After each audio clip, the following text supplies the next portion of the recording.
Coucou, bonjour à tous, j'espère que vous allez tous bien. Bienvenue sur ma chaîne. Aujourd'hui, je vais vous présenter ma nouvelle organisation budgétaire. Voilà, je vous avais dit que en septembre, je changeais.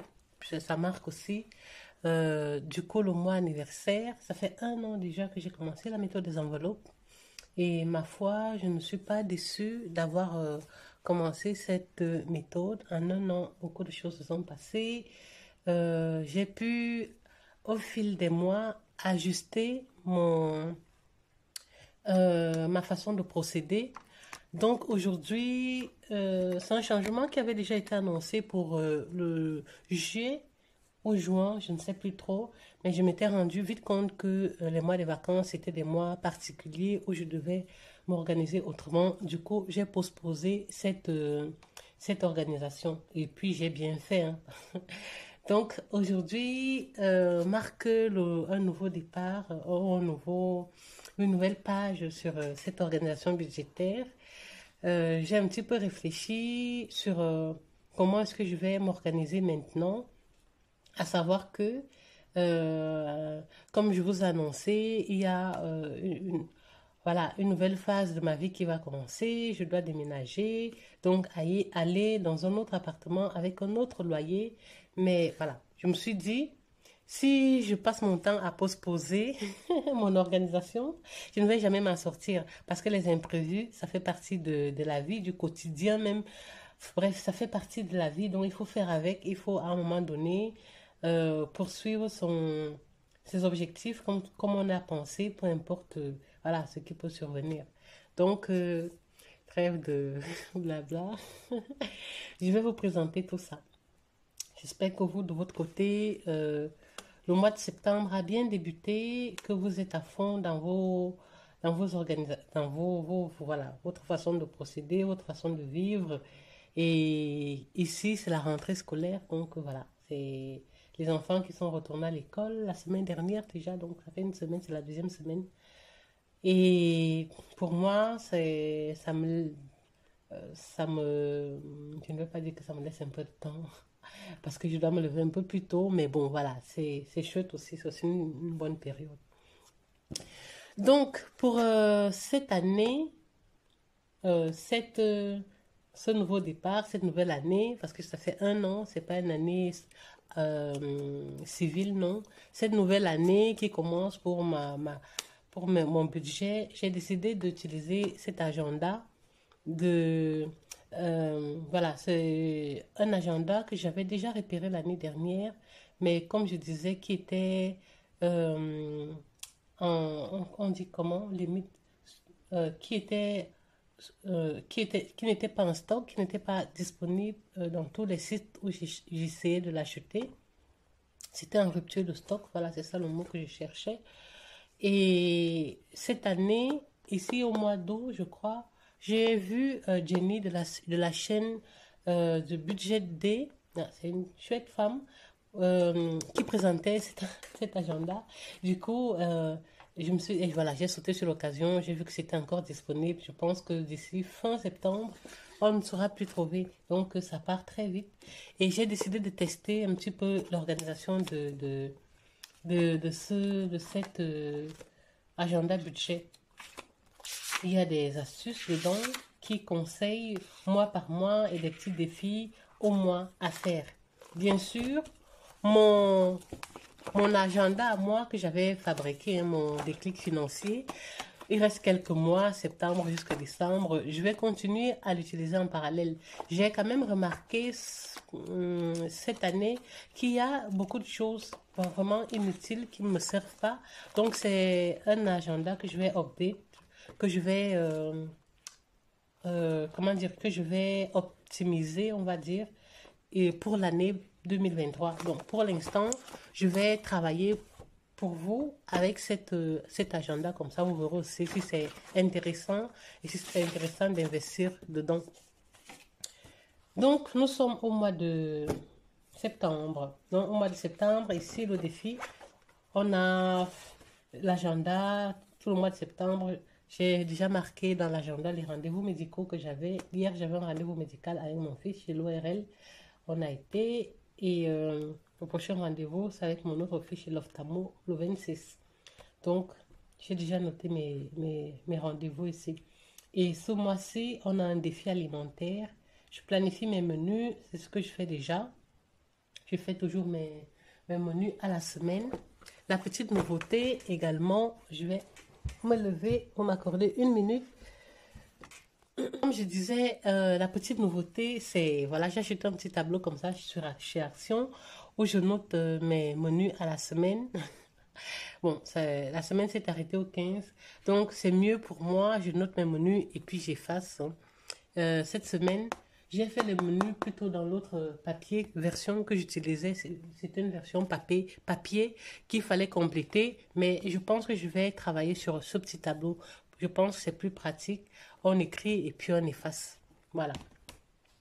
Donc, une autre nouveauté cette année, avant de parler effectivement de mon budget, j'ai refait mes trackers.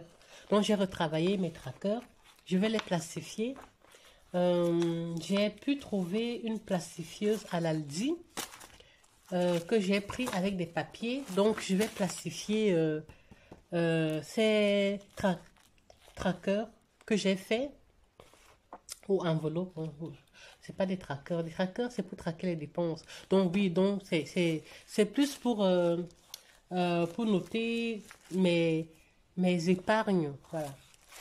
Mes épargnes. Donc, pour l'enveloppe Noël, c'est une enveloppe virtuelle, mais je vais quand même suivre au mois le mois combien j'ai pour Noël. Et je vais plastifier comme ça va me permettre de marquer avec un marqueur et pouvoir effacer à la fin d'année pour redémarrer, puisque là, il reste que 4 mois. Donc, en janvier, j'efface tout. Je fais le point fin janvier, fin décembre, j'efface tout et en janvier, on recommence pour l'année qui suit. Et derrière, j'ai le tracker école. Tracker, bon, bref, vous avez compris, c'est pas vraiment des trackers, c'est plutôt pour suivre mes enveloppes. Voilà, j'ai l'enveloppe école, le détail ici, derrière. Ensuite, j'ai l'enveloppe vacances.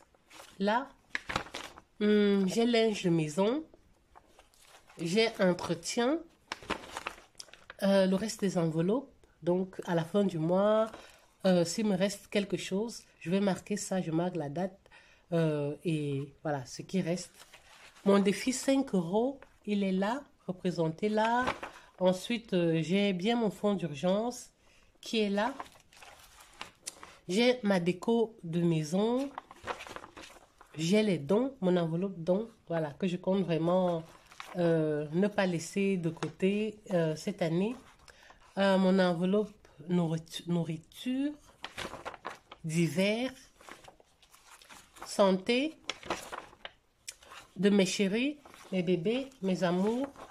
Mon enveloppe perso, avec l'image de cette femme, voilà, qui m'inspire, hein. Je trouve que c'est une femme bien dans sa tête, bien dans ses baskets.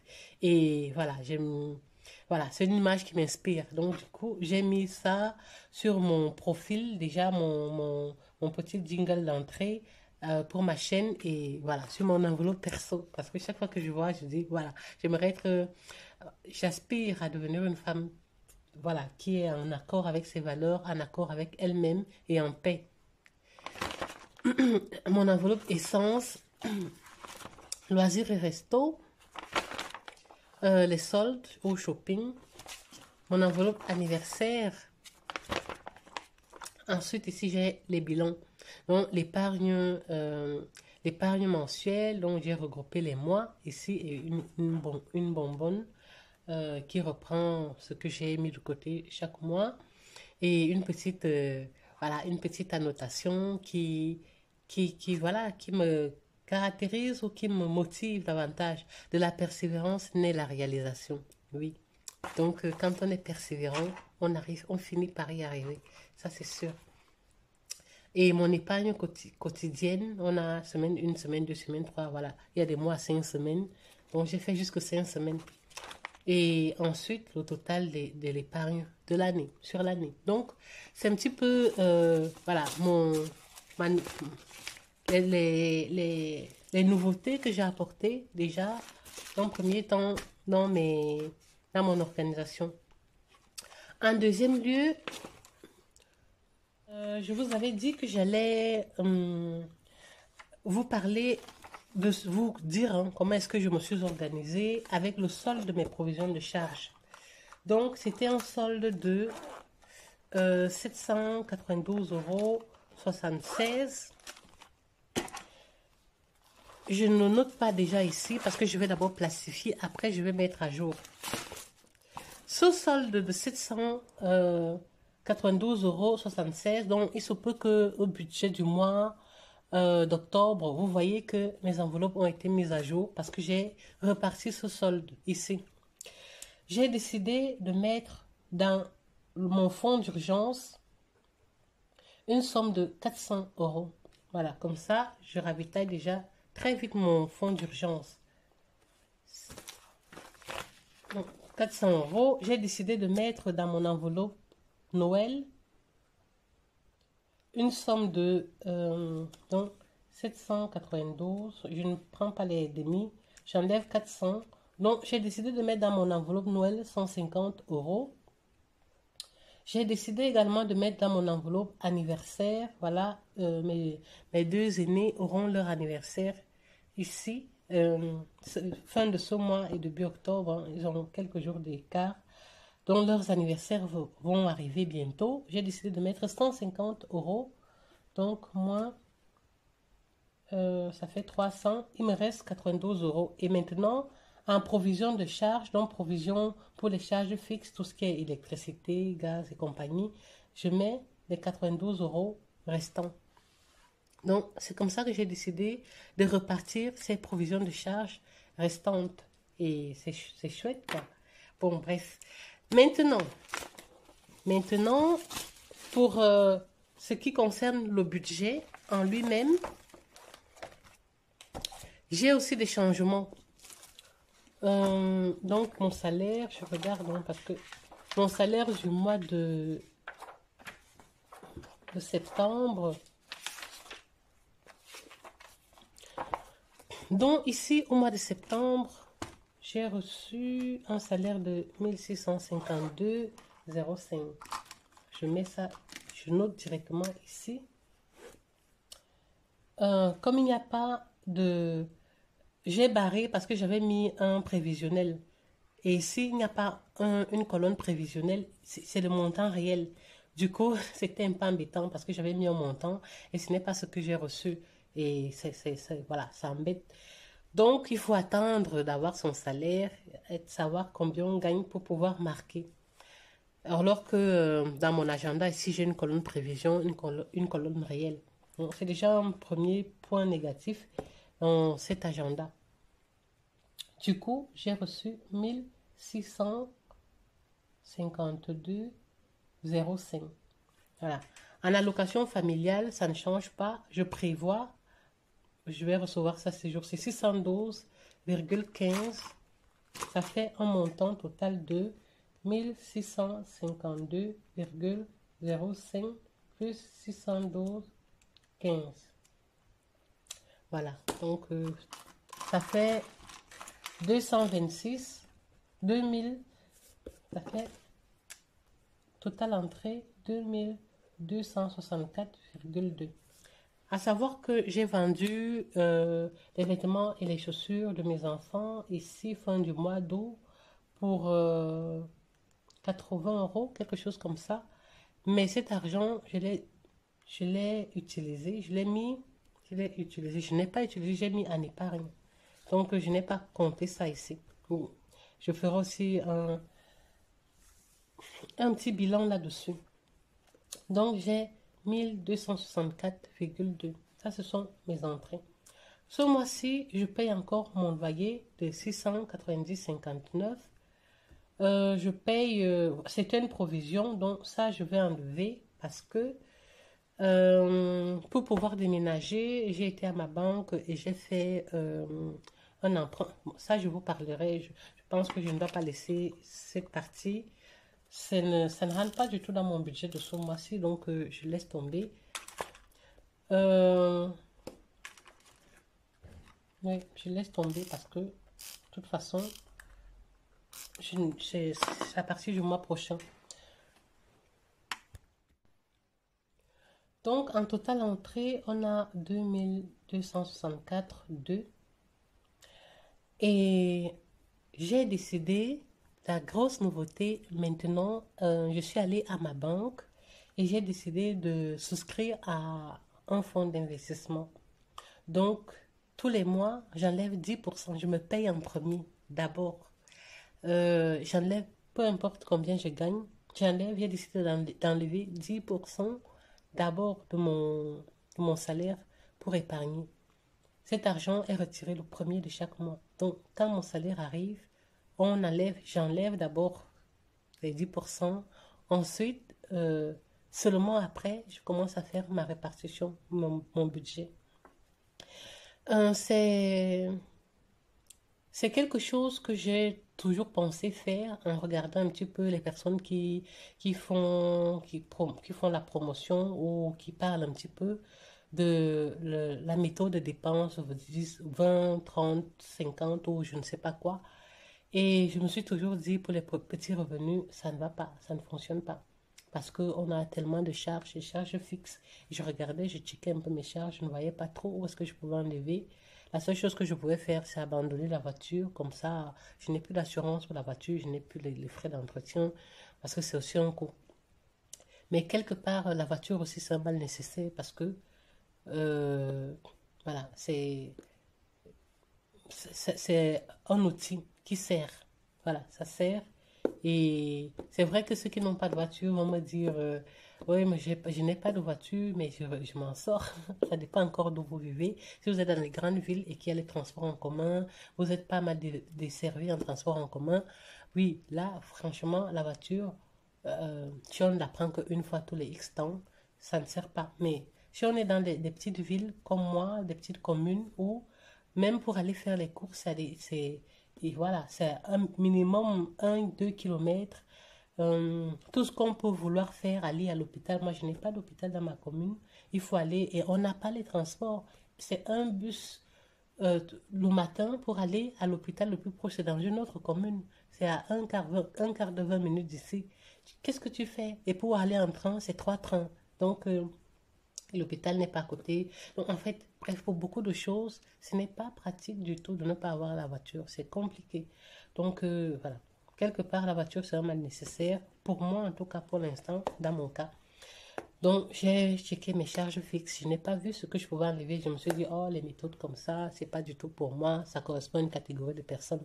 Et du coup, comme ça, on fait un petit peu ce qu'on appelle la procrastination. Donc, on renvoie tout le temps à demain, à demain. Quand je vais gagner plus, je vais faire ça. Mais c'est quand est-ce que tu vas gagner plus?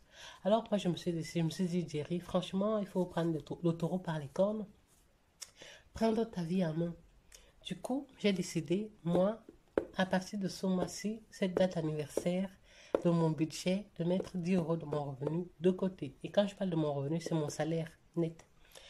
10 euros correspond à peu près à 160 et des 170. Et j'ai décidé d'arrondir à 200. Donc, je suis allée pour marquer le coup dans ma banque et j'ai demandé qu'on me coupe cet argent automatiquement tous les mois en début de mois.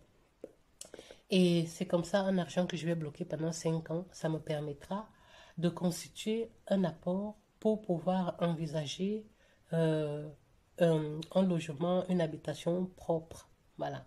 Parce qu'ici, en Belgique, il faut avoir l'apport pour les frais de notaire et les droits d'enregistrement.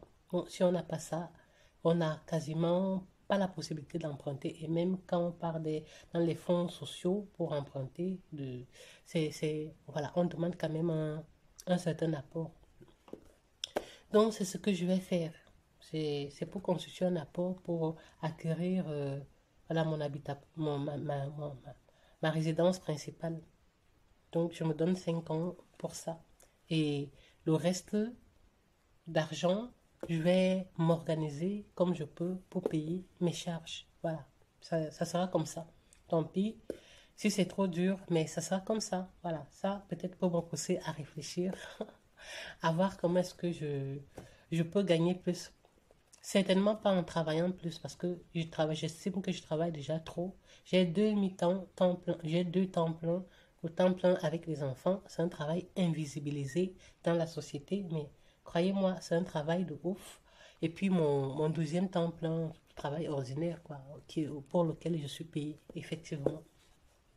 Donc c'est ça, c'est la première chose. Donc ici, cette dépense, dans cet agenda, on ne sait pas, il n'y a pas un endroit pour ces épargnes-là. Du coup, j'ai complété ça dans mes charges. Je complète ça dans mes charges fixes. Je vais mettre ici, j'ajoute une ligne, fonds d'investissement. Et puis, j'appelle fonds d'investissement, pourquoi? Parce que moi, je n'ai pas fait, ce n'est pas une épargne classique. Voilà. J'ai placé, j'ai pris le choix fait le choix de placer cet argent en branche 23. Donc, c'est des placements. Voilà. C'est comme ça dans la vie. Si on ne risque rien, on n'a rien. De toute façon, voilà, j'ai opté de placer tous les 200 euros dans les placements, avec les conseils, bien sûr, de mon banquier. Donc, ce n'est pas une épargne classique où l'argent va dormir et subira le coût de l'inflation. Parce que les 100 euros que je place aujourd'hui, demain, ça ne vaut plus 100 euros. Avec tout ce qui augmente tous les jours sur le marché, mes 100 euros auront perdu une bonne partie de leur valeur. Donc, moi, j'ai fait quand même le choix de faire des placements un petit peu risqués. Voilà. Et pour que mon placement ne perde pas en valeur. Donc, c'est 200 euros. Du coup, j'ai mon loyer de 690,59.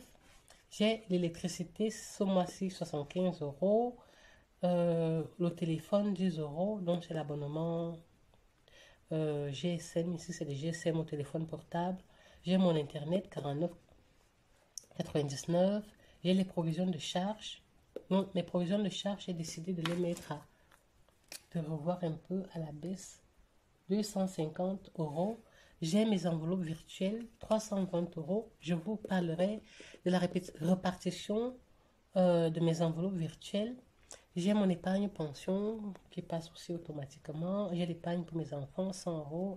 Et puis ma nouvelle épargne, mon fonds d'investissement. Du coup, ça me donne au total des charges pour 690,59 plus 75 plus 10 plus 49, 99 ou 99 plus 250 plus 320 plus 82, 50 plus 100 plus 200. Ça fait 1700. Ouf, c'est chaud pour des charges fixes. Ça fait 1778,08. Voilà mes charges fixes. 1778,08. À ça, je vais déduire de ça mes entrées, 2264,2. Il me reste à vivre. Je ne sais pas où est-ce qu'on met le reste à vivre ici. Incroyable. Oh, c'est vraiment bizarre comme... Ici, il n'y a pas les charges variables, alors. Il n'y a pas de charges variables. Oui, il n'y a pas de charges variables. Voilà. Voilà encore un autre point faible. Il n'y a pas de charge variable. Bon, ça me fait ça. En compte 2, donc, mon reste à vivre est de 486,12. En charge variable, moi, j'ai décidé de mettre 80 euros dans l'alimentation. Donc, en alimentation, ça me fait 320 euros que je vais enlever sur mon solde.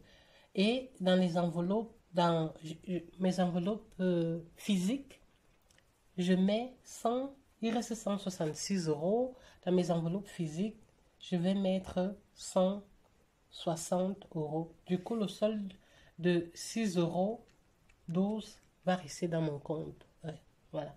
C'est comme ça que c'est réparti normalement. Donc, il y a des choses que je n'ai pas encore payées parce que je n'ai pas encore reçu les allocations familiales. Ça tombe ici le 8-9 du mois. Donc, je n'ai pas encore reçu, mais j'ai payé la plupart des choses ici. Et mon investissement est passé, mon épargne pension est passé. Bon, il y a certaines charges que j'ai payées. Mais j'attends encore mes allocations familiales pour payer tout le reste. Donc, voici un petit peu mon organisation. Je sais qu'à partir du mois prochain, il faudra payer les frais de garderie des enfants. Mon loyer va changer parce que j'ai trouvé un appartement où mon loyer c'est 850 euros. Donc ça c'est à partir du mois prochain. Donc il y a des choses qui vont changer, mais voilà, je vais m'accommoder et on verra bien. Voilà, voilà. Dites-moi ce que vous pensez de cette organisation. J'espère que la vidéo n'a pas été trop longue. Vous m'en excusez, je ne peux pas faire la répartition ici, sinon la vidéo sera trop, trop, trop longue. Donc, au moment où je ferai mon bilan de la semaine 1, la semaine 1, oui, parce que ça, c'est ma semaine 1 du mois de... c'est ma semaine 1 du mois de septembre. Donc, quand je ferai mon bilan de la semaine, je parlerai en même temps de ma répartition du mois.